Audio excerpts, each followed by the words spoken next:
जब हम पूरे गुजरात के अंदर ग्रामीण क्रांति का एक नया युगल बजा रहे थे और तब जाकर के हमने हरिपुरा कांग्रेस की याद में 2009 में हरिपुरा गांव में जाकर के और जिस प्रकार से उस समय सुभाष बाबू के बैलगाड़ी से ले जाने का एक बहुत बड़ा काम उस वहां के किसानों ने किया था, वैसा ही दृश्य दोबारा जीवित किया था। और उस दिन हमने बैलगाड़ी से लेकर के सैटेलाइट तक की यात्रा को जोड़ा था और गुजरात के 18,000 गांवों को ब्रॉडबैंड कनेक्टिविटी देने का शुभारंभ किया था।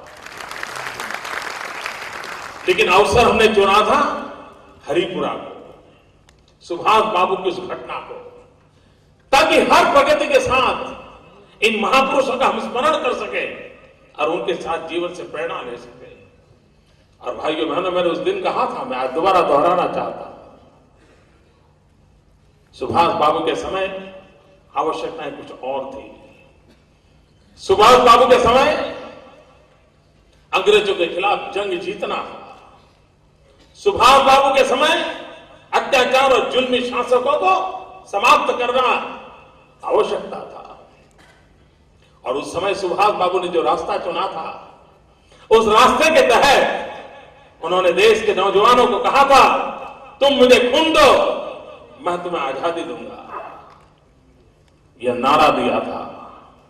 मैंने हरिपुरा में नारा दिया था और मैंने गुजरात की जनता से मांगा था कि तुम मुझे साथ दो, मैं तुम्हें विकास दूंगा।